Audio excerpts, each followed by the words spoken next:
Hi, I'm Emily Williams, the founder of the top success and personal development company for driven women called I Heart My Life. I grew my company from $442 to seven figures in my first 18 months. And since then, it's become a movement for women who know they're meant for something big and refuse to settle. At I Heart My Life, we operate with the belief that anything is possible and no dream is too big.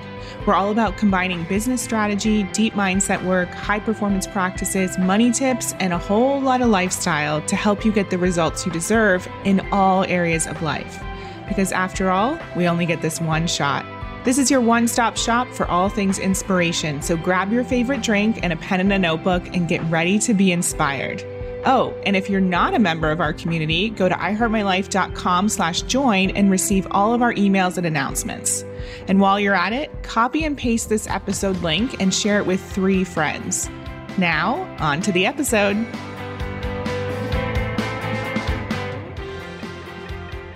Hey, it's Emily Williams, the founder of I Heart My Life and your host of the I Heart My Life show. This is episode 232, Giving Yourself Permission to Change and Pivot. Post-Rebrand thoughts. So today's episode is basically a follow-up from parts 1 and 2, where I shared my big rebrand reveal and all of the parts of that journey that were real, raw, vulnerable, exciting, basically every single emotion on the spectrum. And today I wanted to follow up and just share how I'm feeling now that the truth is out, the brands are up, the websites are done. I've gotten incredible feedback from team members, clients, people in the community. And I just wanted to do a wrap-up episode for you, just describing how I'm feeling and some of the biggest takeaways that I'm seeing people express to me. And truth be told, one of the reasons why I wanted to share all of this so vulnerably with all of you is because I wanted to impact you and I wanted to support you if you're going through a pivot or making a change or ready to let go of something that's no longer serving you. And maybe you're experiencing some fear and doubt and worry. I really wanted to share my story in service of you. So today we're going to wrap all of this up. I'm going to talk a little bit more about how you do move through all of those emotions and get to the other side and ultimately get back into alignment with your mission, your purpose, your vision, whatever makes you happy. And this is a really great episode for anyone, not just for business owners. So let's dive in. This episode is sponsored by the I Heart My Life signature course. This course is a long time in the making. It's based on my incredible book called I Heart My Life. It's literally some of those chapters broken down into a self-study course that provides you with everything you need to uncover what your purpose is and move full speed ahead towards taking action and making your big dreams a reality. We cover mindset, money mindset, goal setting, success tips, how to develop your own support system, everything you need to go from A to Z in terms of creating a life that you love.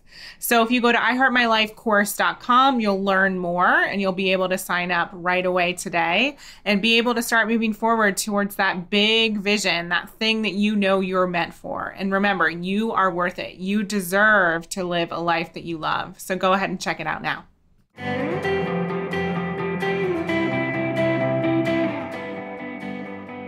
So if you've yet to listen to my 2-part podcast series on my rebrand and that whole transformational process, not just within the company, but with me personally, I definitely recommend that you listen to that first. It will give you an insight into what we're actually talking about here.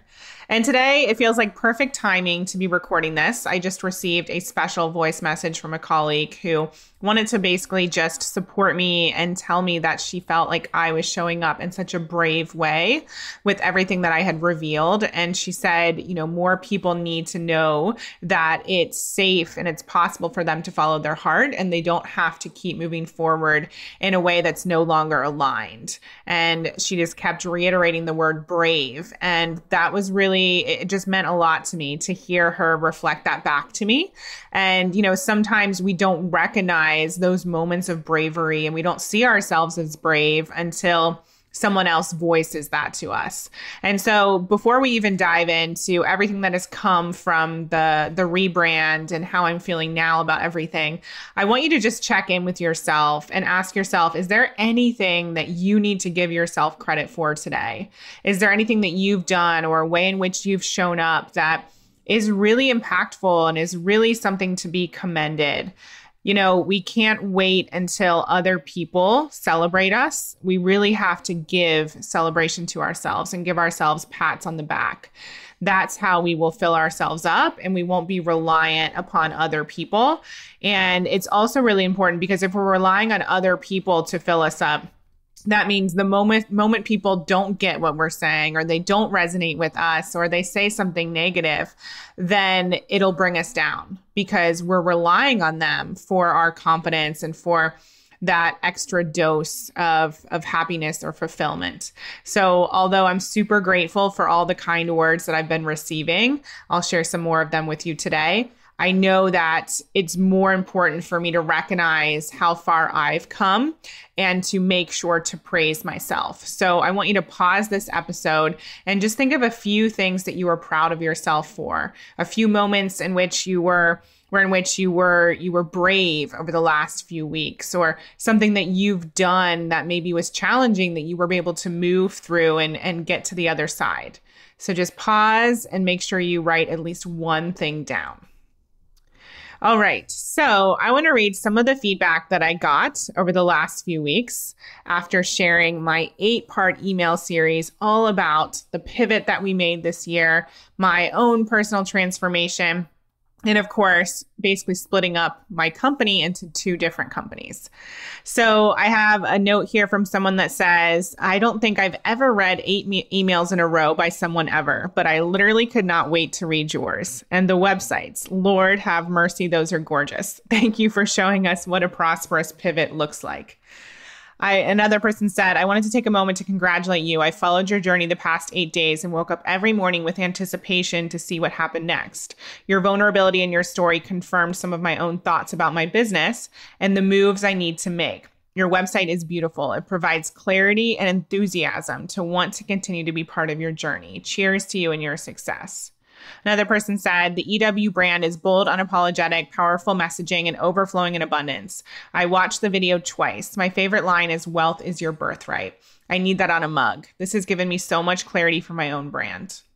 Another person said, I clicked on your website link and had to stop walking, sit on the side of the pavement and stare. Literally, I said, oh my God, yes, out loud more than once. So amazing. Someone else said, I love reading about your recent journey, Emily Williams, and so much of it has been exactly what I've been experiencing all year as well. Another person said, I knew there was a reason I still followed you even when I stopped building my business.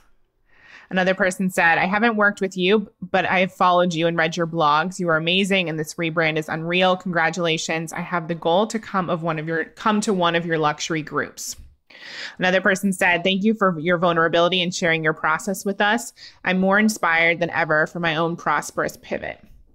So I wanted to read that to you, not just because I love hearing those words, which of course I do, but because I know a lot of people listening are people who have personal brands and companies, or maybe you don't have a company, but you know you want to impact the world. And so first and foremost, I just want to reiterate the fact that what I shared was incredibly vulnerable.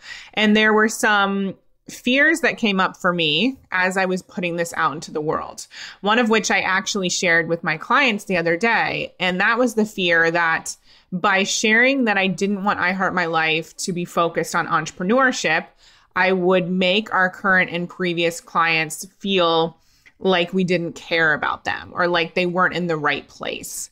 And so I was a bit nervous about putting this out there because that wasn't at all what I was trying to say. I was trying to say that I Heart My Life is bigger than just entrepreneurship. But I wanted to make sure that our current and previous clients felt taken care of. And so it was really incredible to get this feedback. Some of it that I just read was actually from our clients, and to see that it impacted people in such a deep way. And so if you are somebody who has an audience or you want to have an impact in the world, I want to give you a permission slip, so to speak, to be vulnerable and to be real with your community. That's something I've heard over and over the last few weeks is people are so grateful that I shared real life, not just the highlight reel. And so if you're questioning, should I be sharing this? Should I not be? What are people going to think? Really just ask yourself, what is true for you? How can you show up in an authentic way? Because when you do that, people feel it and it really connects to them. So that's really the first thing that I wanted to share. People started to see that I was vulnerable and thought to themselves, okay, so it's safe for me to be vulnerable. It's safe for me to share what's really coming up for me and what's on my heart. And again, there are going to be people who won't like it and there will be people who do. So you don't have to feed off of that. Just know that if you've been hesitating to be the true self that you see yourself as, if you've been hesitating to put the business you really want to build out into the world or the message that you want to put out into the world out there in a big, obvious way, this is your permission slip to do so. The next thing I really learned was that people love vulnerability. They love when I go deep. They love when I share my biggest hangups. And that was one of my other fears. If I'm an expert, if I'm an influencer, if I'm a teacher, if I'm a coach, don't I need to have it all together for people to resonate with me or for people to want to buy from us or want to work with me? And I was thinking about myself as I was putting all of this work and these words out into the world. And I was thinking about the people who have impacted me.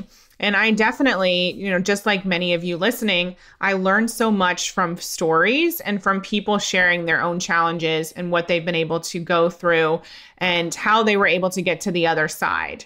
And we really don't grow without some level of challenge. And so it's crazy to think that all of us out there are meant to be perfect or meant to live a life without challenge because, if you think about even exercise, for example, when we lift weights, our muscles are literally, broken down in order to be built back up. And it's the same thing with all of us who are out there teaching and spreading a certain message. We probably have been broken down in some way in order to become stronger, in order to learn what we needed to learn, in order to teach others how to move through something or achieve something. And so I'm no different. And so I had to really move past this fear of, what are people going to think? Are they going to think I don't have it all together? Am I going to have clients who are like, oh my goodness, I knew there was something wrong with you. And that's why you've been so weird this year. Like I had all these scenarios in my mind about what people would think. And I had to really shift that and recognize, number one, I can never control what someone else thinks. And number two, it's actually strong of me to be vulnerable and to share all the thoughts and doubts and fears that came up for me, because I know that it's not only in service of my life, but all of that I moved through is in service of our community and of my clients. If I can share what worked for me and, give myself permission and be vulnerable, then other people will feel like they can do the same. So those are just a couple of the fears that came up for me as I was sharing all this information and this story with our community. But like I said, I was met with such incredible feedback. And so I'm grateful that I took the leap and I had, the faith and put all this out there. The other thing that I wanted to mention that I discovered people really need is this permission slip. I'll use that phrasing again because I love it, to throw in the towel if it doesn't feel good. And I think so often we hang on to things that are no longer aligned. And I'm definitely somebody who I want to be there to finish something. I want to be there at the finish line. I want to make sure that I'm true to my word. I want to follow through. I don't want to just start a bunch of things and not actually complete them.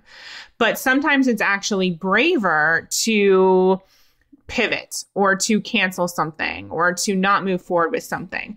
And I have to say, there have been so many moments, especially over the last 8 months, where we decided not to move forward with the launch, or we decided, just to make a big change. And on the day when I was supposed to be launching or the doors were supposed to be opening, there were moments where I was so grateful that I didn't actually do that thing. And even to the point where, I don't have a specific example, but even to the point where I knew, okay, this day I was supposed to be hosting an event, or this day I was supposed to be going into a launch, and something would happen, whether not necessarily a bad thing, where I recognize, oh, wait, okay, if I had been in a launch at this point in time, then I couldn't have done this thing, or this wouldn't have happened. And it's so interesting when we look at the timing and what comes from following our heart. I know that there are a lot of people out there who have this experience, to a different degree. Maybe that you got a feeling that you weren't supposed to take a trip for whatever reason. I know one of my coaches had this experience, and she was supposed to go, I think it was to Bali, and she decided not to, and she just had a hunch that she wasn't supposed to do it. And around the time when she was meant to be there, there was a big natural disaster. And so, just thinking about how often do we not trust our gut instincts, and why is that? Is it because we don't want to be seen as somebody who doesn't finish something? Do we not want to feel guilty or like we're letting somebody down? Most of the time, when we know we're not supposed to do something, yet we keep moving forward, it's because there's some sort of fear of missing out, or there's some sort of guilt happening. And that's not really a positive space to operate from. And so we really have to ask ourselves on a regular basis, am I operating from a place of desire? Am I operating from a place of alignment? Or am I just staying the course, so to speak, because I feel like I should? And that was me for so many years. And finally, if you've heard the story, when I woke up on New Year's Day and couldn't breathe, I knew that I could no longer do this. And I gave myself a permission slip to say, no, I'm not doing this. And the really cool thing about time and about space is that when you say no to something, that means that there's space and an opportunity for something else to come in. Right now, if you're weighed down and you're focused on things that aren't actually in alignment or in service to the vision, then it's very hard for other things to come in that are in alignment. Just like a relationship. If you're with somebody who's not actually your perfect fit, well, you don't have the space for somebody who is. And so if you're holding on to anything, really think about what would happen if you let it go, and what could fill that space, and how it could be more in alignment. That leads me to the next thing. As you heard me mention a few minutes ago when I was reading out those comments, a lot of people reference this concept of prosperous pivot. And that was something that came up for me as I was going in a different direction, as I was deciding what I wanted for these companies. I grew up with entrepreneurs all around me. They were all male, both my grandpas and my dad, but they were entrepreneurs. They showed me what was possible. And they show me what was possible from a positive perspective, but they also show me what was possible from a bit more of a negative perspective. So all of them have experienced some level of losing everything or bankruptcy at one point in their entrepreneurial journey. And so when I started my company, that was one of the big money fears that I had, was around losing everything. And when you get to the point where you're no longer aligned with your current business, that's a real consideration if you're looking to shift everything, right? And I said in one of the emails that, and on the podcast episodes that I recorded, that I was not willing to get to a place where I lost everything. That just wasn't part of the vision for myself and for the company. And so when I started to draw some lines in the sand and make the decision that we were going to be closing some programs, phasing some things out, reinventing, the team and the structure of the team within our companies, I also made a decision that we were going to do this in a prosperous way. There was no way that we were going down the path of bankruptcy. There was no way that we weren't going to have the money to fund everything that we were doing. And I literally just made a decision that I wasn't available for that. And I think a lot of people would stop themselves from making a pivot or some sort of transformation due to that fear of everything failing and them not having the money and not having the funds. And there's a million different ways that I could have done this. Yes, I could have continued to offer programs and services and things like that that weren't 100% in alignment, but were bringing in revenue.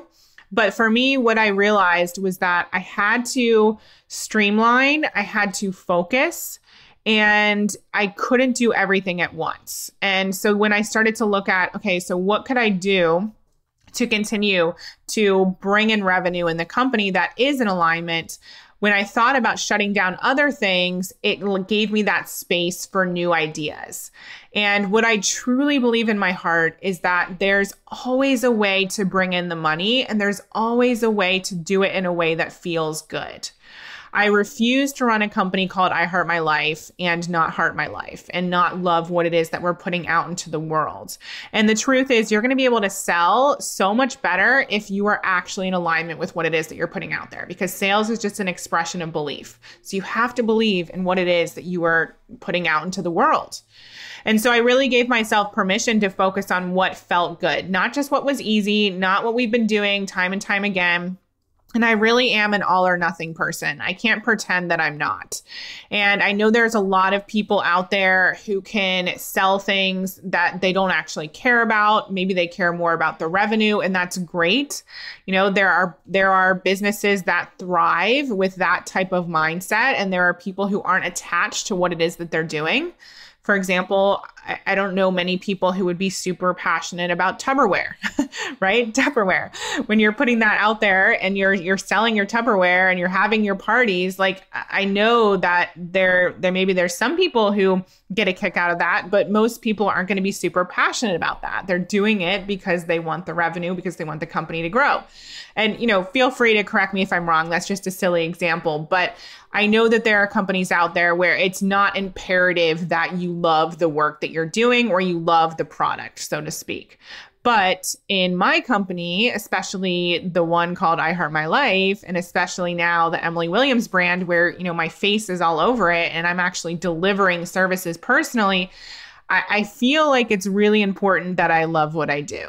So a few months ago, I had to make the decision to either, you know, continue doing things that aren't in alignment but are working, or cut them off. And I chose to essentially phase them out because they were no longer in service to the vision and no longer in alignment.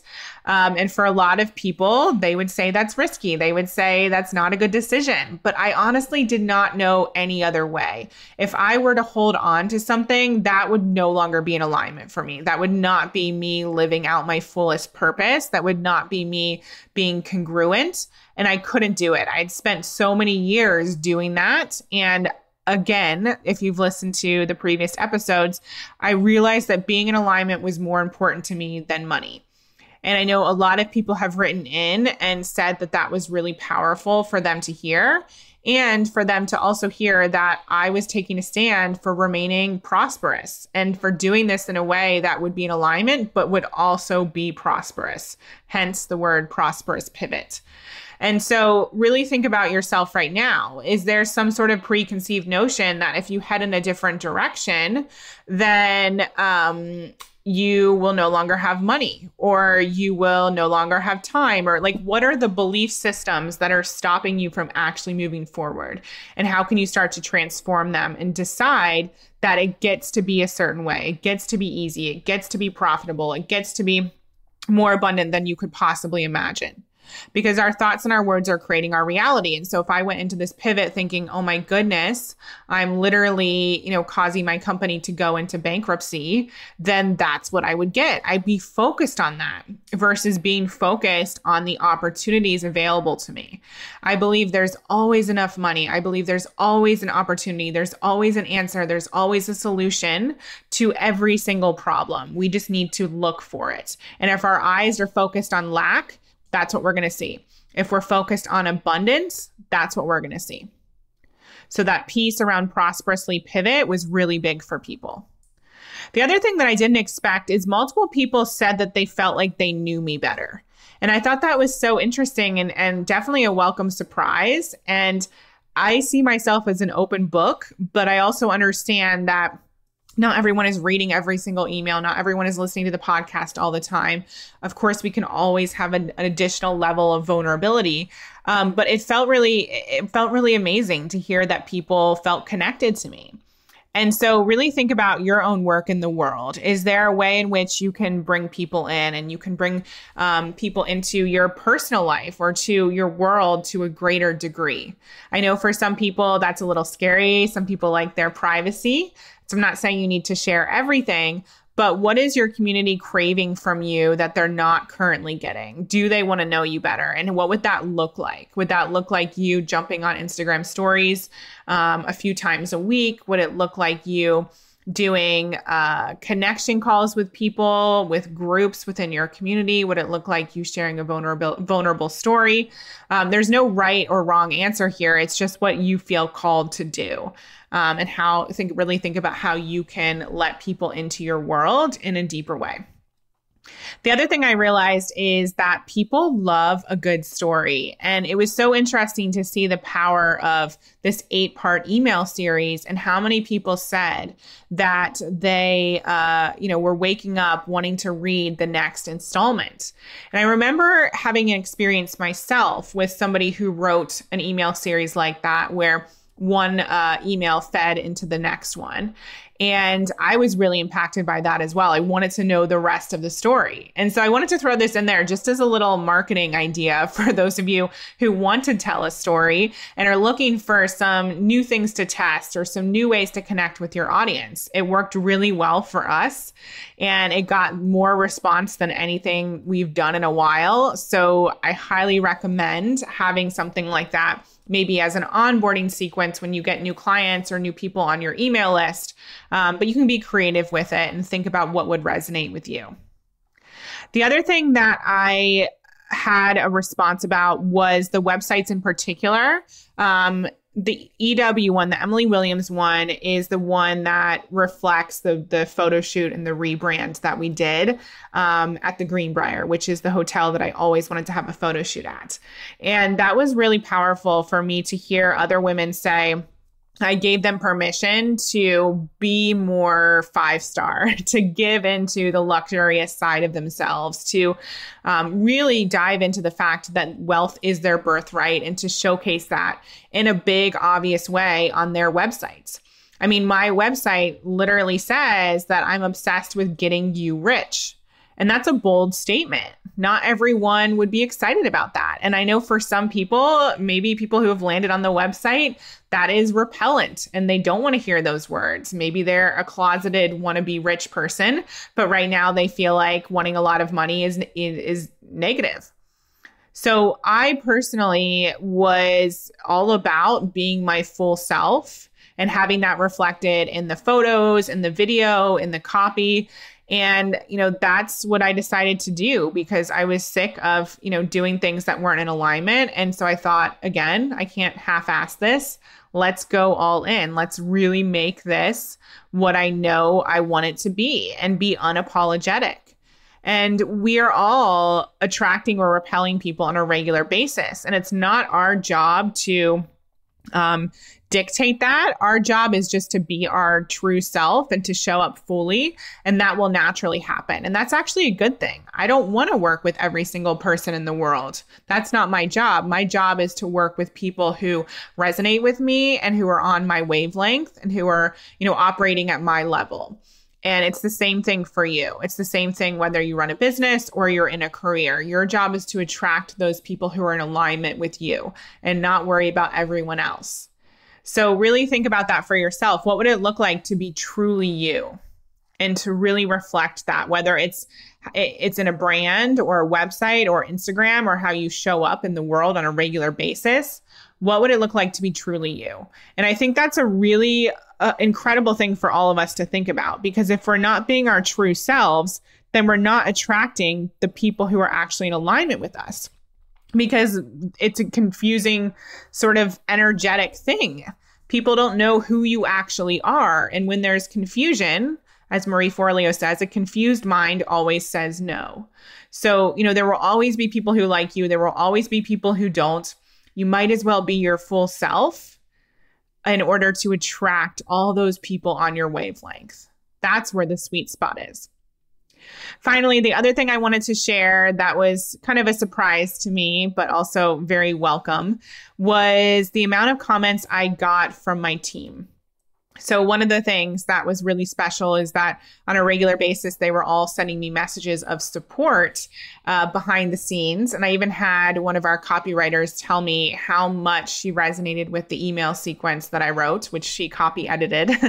And she was literally in tears because it resonated so much with her, because she had recently, stopped doing something within her company that was no longer in alignment to focus on what she really wanted to do. And it was almost like me giving her permission and validation, saying, like, you were on the right path, you're doing the right thing.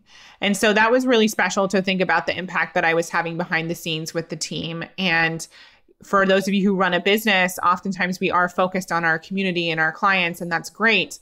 But don't forget all the people who work with you, who are learning from you on a regular basis, and who you're impacting just by being you and the way that you're showing up in the world. So I hope this is helpful for you. I just wanted to do a bit of the, continue the behind the scenes and show you a little bit about what's been happening for me, the reflections I've had, some of the comments and feedback we've gotten, but most importantly, to support you and thinking about some of these things for yourself, whether it's giving yourself the permission to prosperously pivot or to let something go, giving yourself permission to be vulnerable, helping people to get to know you better and asking yourself what that looks like, thinking about how you're impacting your team and your clients. All of those things are so, so important. And again, I'm going to say it one more time. If this is the permission slip you need to do things differently and to get into alignment, please do so. Don't be afraid. Everything you want is available for you. You just have to have that leap of faith and be brave. I hope you enjoyed this episode of the I Heart My Life show. Now, do us a favor and tell people about this episode. It's truly our duty to make sure that the I Heart My Life movement is spread far and wide. The truth is, life can be challenging, but it is possible for all women to love themselves and their lives. And while you're at it, send a link to this episode to 3 of your friends today, or maybe even post it on social media. Use the hashtag #IHeartMyLifeShow. That's hashtag #IHeartMyLifeShow. And if you'd like to help me personally, then please rate and review this podcast on Apple Podcasts. Give us some stars, cheer us on, and leave a review, because believe it or not, that stuff actually really does help. And I read all of them. Please remember, everything you desire is meant for you and possible. Keep showing up, taking action, and believing in your dreams.